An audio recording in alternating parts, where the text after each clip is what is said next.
नमस्कार साथियों, math solution centre में आप सभी का स्वागत है। आज मैं कक्षा 8 के प्रश्नावली 1.1 के प्रश्न का हल करने जा रहा हूं।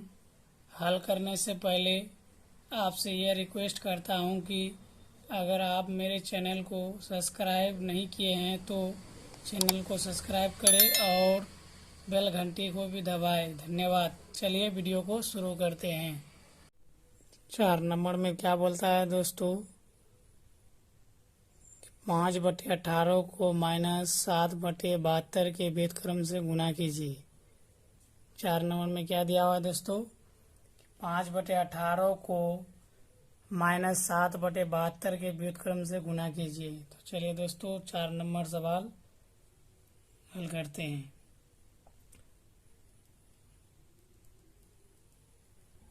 क्या करेंगे दोस्तों, 5/18 गुना 72/-7 इसी से गुना करना है। व्युत्क्रम का मतलब होता है दोस्तों उल्टा। जैसे यहाँ पर अभी 7/72 दिया हुआ था, तो इसी को व्युत्क्रम करे तो क्या हो गया, 72/7। तो चलिए दोस्तों कटाते हैं। अभी 18 के 18 चौके 72। तो अब क्या होगा, कुछ नहीं तो यहाँ पर 1 है, तो 4 5 20 बटे -7 के 7, तो -20/7। ये हो गया दोस्तों आपका 4 नंबर का आंसर।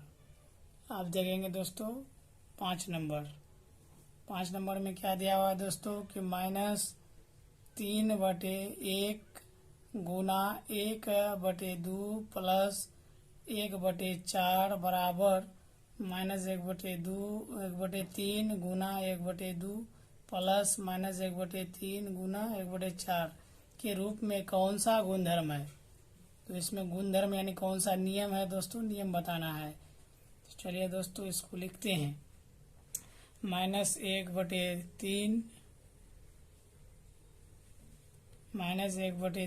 गुना 1/2 प्लस 1/4 बराबर -1/3 गुना 1/2 प्लस -1/3 प्लस 1/4 ये दिया हुआ है दोस्तों। तो चलिए हम लोग इसको हल करते हैं। तो क्या हो जाएगा, -1/3 बराबर ए मान लिए दोस्तों, और 1/2 बराबर क्या कर दिए, बी मान लिए, और 1/4 बराबर सी मान लिए। तो चलिए दोस्तों इसी को लिखते हैं। तो क्या हो जाएगा कि ए गुना बी प्लस सी, ए गुना बी प्लस सी बराबर क्या हो जाएगा इसी का, तो ए गुना बी प्लस ए गुना सी। ये हुआ दोस्तों आपका नियम। तो इसी को क्या बोला जाता है, वितरण नियम। कौन सा नियम बोला जाएगा दोस्तों, तो वितरण नियम। तो इसी को बोला जाता है कौन नियम, वितरण नियम, या गुणधर्म भी बोल सकते हैं आप दोस्तों, गुणधर्म। ये हो गया आपका वितरण गुणधर्म। ये हो गया दोस्तों आपका फाइनली आंसर। अब 6 नंबर में क्या कहता है दोस्तों, क्या -1.1/8 का गुणात्मक प्रतिलोम 8/9 है। कारण सहित उत्तर दीजिए। यानी इसका मान 8/9 होता है, व्युत्क्रम का मान 8/9 होना चाहिए। अगर है तो वो भी लिखिए, नहीं है वो भी लिखिए, यानी अपना कारण के साथ उत्तर देना है दोस्तों। तो चलिए हम हल करते हैं 6 नंबर। 6 नंबर में क्या दिया, -1.1/8। तो चलिए दोस्तों इसको हल करते हैं।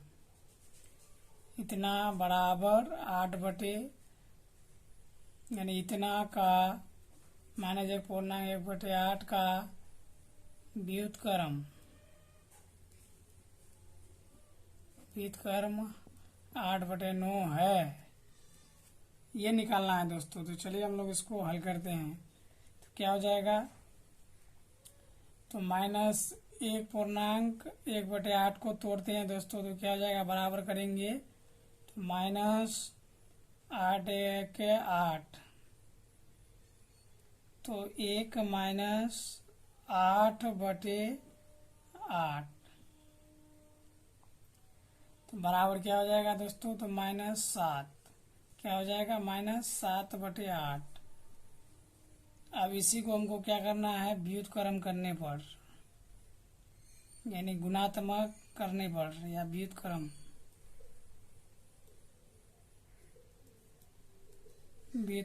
करने पर। अब इसी को अगर हम लोग व्युत्क्रम करते हैं दोस्तों, व्युत्क्रम अगर करते हैं तो क्या निकलता है, तो 8/-7 होता है दोस्तों, यानी उल्टा करने पर 8/7 को अगर सीधा करेंगे तो 7/8 और इसे उल्टा करेंगे तो 8/7। तो व्युत्क्रम करने पर क्या निकलता है दोस्तों, 8/-7। और यहाँ पे आपको क्या बोला था कि -1/1/8 का व्युत्क्रम जो है 8/9 होता है। तो देखिए दोस्तों 8/9 हो रहा है, तो नहीं होता है। तो अब उसी को लिखना है, तो क्यों नहीं हुआ, तो अब इसी को लास्ट में लिखेंगे दोस्तों, अतः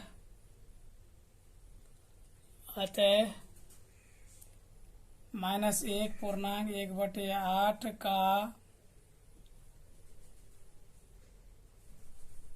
का गुणात्मक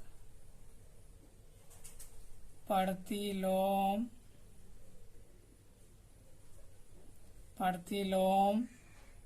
8/9 नहीं होता है, क्योंकि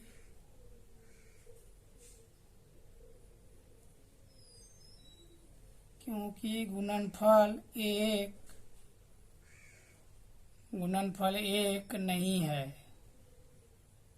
क्या दोस्तों, इसका गुणनफल एक नहीं है, इसलिए ये गुणात्मक प्रतिलोम जो है 8/9 नहीं हुआ। अब 7 नंबर में क्या कहता है दोस्तों, क्या 3.1/3 का गुणात्मक प्रतिलोम 0.3 है, अगर है तो क्यों, अगर नहीं है तो क्यों नहीं, ये आपको लिखना है। तो चलिए दोस्तों 7 नंबर सवाल को हल करते हैं। 7 नंबर सवाल का हल करते हैं। तो 3.1/3 का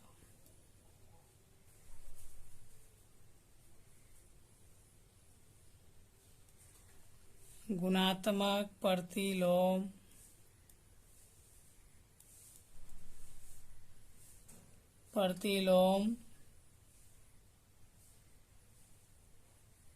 0.3 है, ये लिखना है दोस्तों। तो चलिए हम लोग हल करते हैं। तो 3.1/3 को हल करना है, तो क्या हो जाएगा दोस्तों, तो इसको तोड़िएगा तो 3 तिया 9 और 1 10, यानी 1 + 3 तिया 9, यानी 1 + 9/3 बराबर क्या करेंगे दोस्तों, तो 3 तिया 9 हो जाएगा, 3 तिया 9 और 1 10, तो क्या हो जाएगा 10/3। अब इसी को क्या करना है दोस्तों, व्युत्क्रम करना है। क्या करना है, व्युत्क्रम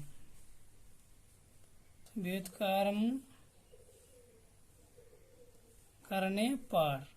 अब इसी को व्युत्क्रम करने पर, तो व्युत्क्रम करेंगे तो क्या हो जाएगा, 3/10। तो अब इसको दोस्तों भाग लगाना है, 10 से 3 को भाग लगाना है। तो भाग तो जाएगा नहीं, तो 0 लेंगे, दशमलव देंगे तो यहाँ पे 0 ले सकते हैं, तो हो जाएगा 30। तो 10 तिया 30, 10 तिया 30, तो 30 में 30 गया खत्म। तो देखिए इसी का व्युत्क्रम करने पर मान निकलता है या नहीं। तो निकलता है दोस्तों 0.3, यानी 1/1/3 का व्युत्क्रम जो है 0.3 होता है। तो अब इसी को लास्ट में लिखना होगा दोस्तों कि अतः 3/1/3 का गुणात्मक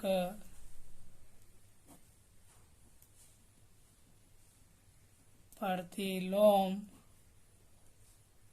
0.3 होता है, क्योंकि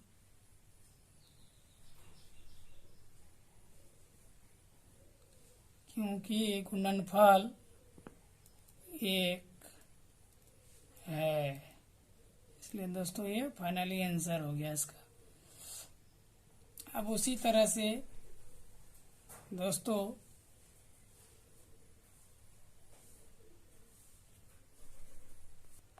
अब 8 नंबर में क्या कहता है दोस्तों कि निम्नलिखित को वितरण नियम की सहायता से हल कीजिए।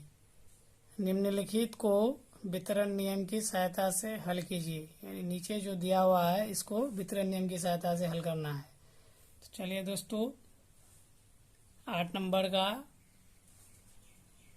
1 नंबर सवाल का हल करते हैं। क्या दिया हुआ है, -3/4 गुना मछली ब्रैकेट 2/3 प्लस छोटी ब्रैकेट -5/6 फिर मछली ब्रैकेट से बंद। इसको जो है आपको वितरण नियम की सहायता से हल करना है। चलिए दोस्तों पहले यहाँ पर हम लोग वितरण नियम सजा लेते हैं। तो a बराबर -3/4 मान लेते हैं और b बराबर 2/3 मान लेते हैं और c बराबर -5/6 मान लेते हैं दोस्तों। तो चलिए चूंकि वितरण नियम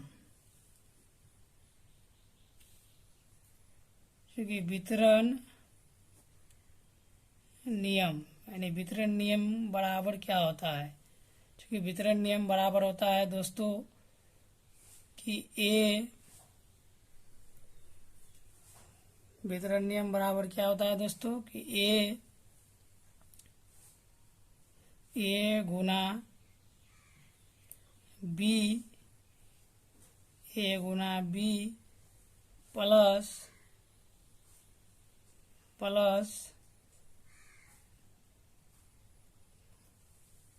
a गुना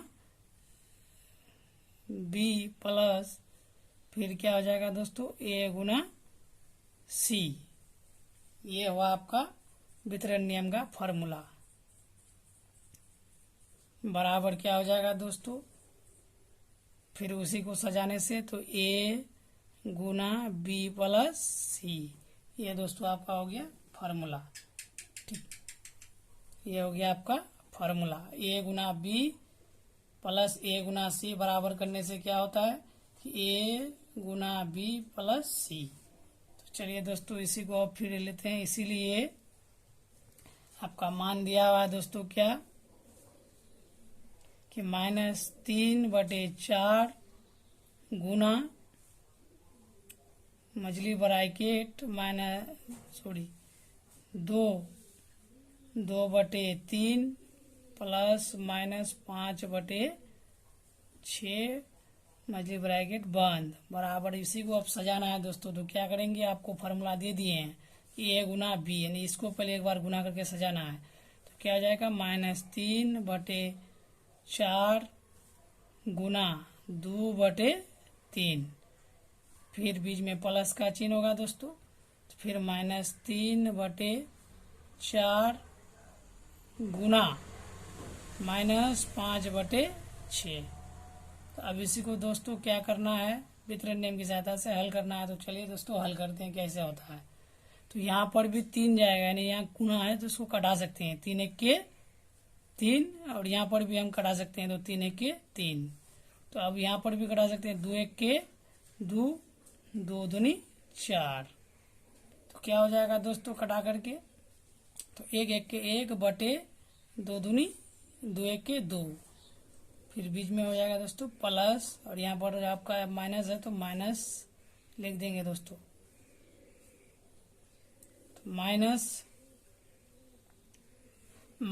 1 बटे 2 प्लस, यहाँ पर भी वैसे होगा दोस्तों, कटाइए 3 1 के 3, 3 दूनी 6, और ये आगे कटने वाला है नहीं तो चलिए इसको करते हैं।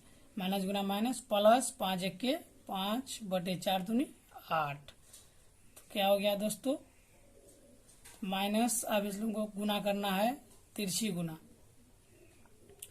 माइनस 8 1 के 8 प्लस 5 दूनी 10 बटे 8 दूनी 16। चलिए दोस्तों फिर अब इसको चाहे तो आप कटा सकते हैं। तो 10 में 8 जाएगा तो दोस्तों 2 बचेगा, 2 ऊपर बचेगा और नीचे 16 है तो 16। तो अब इसको कटा सकते हैं। तो 2 1 के 2 और 8 दूनी 16। तो हो जाएगा दोस्तों 1 बटे 8 इसका फाइनली आंसर। अब उसी तरह से 2 नंबर है दोस्तों। तो 2 नंबर में क्या दिया हुआ है, 5 बटे 6 गुना मछली ब्रैकेट 2 बटे 5 प्लस 3 बटे 10, ये दिया हुआ है दोस्तों। तो चलिए इसको भी उसी तरह से करते हैं। ए बराबर 5 बटे 6 कोमा बी बराबर माइनस 2 बटे 5 कोमा सी बराबर 3 बटे 10 मान लिया दोस्तों। तो चलिए उसी फॉर्मूला में आपको हल करना है। तो चलिए दोस्तों करते हैं। चूंकि 5 बटे 6 गुना माइनस 2 बटे 5 प्लस 3 बटे 10, चलिए दोस्तों को ब्रैकेट से बंद कर लें। तो बराबर करेंगे तो क्या होगा दोस्तों कि 5 बटे 6 गुना माइनस 2 बटे 5 प्लस 5 बटे 6 गुना 3 बटे 10। दोस्तों ये कटने वाला है तो कटाइए, 5 1 के 5, फिर 5 1 के 5, ये भी कटेगा दोस्तों। तो 2 1 के 2, 2 तिया 6। तो चलिए इसको सजाते हैं। तो क्या हो गया, माइनस 1 1 के 1 बटे 3 1 के 3, फिर बीच में प्लस है तो प्लस, ये भी दोस्तों कटेगा। 3 1 के 3, 3 दूनी 6, 5 1 के 5, 5 दूनी 10। तो हो गया दोस्तों क्या आपका 1 1 के 1 बटे 2 दूनी 4 बराबर हो जाएगा दोस्तों। अब इसको माइनस करेंगे तो माइनस 4 1 के 4 प्लस 3 1 के 3 बटे 4 तिया 12। तो क्या हो जाएगा दोस्तों, अब माइनस 1 बटे 12। ये हो गया दोस्तों आपका फाइनली आंसर।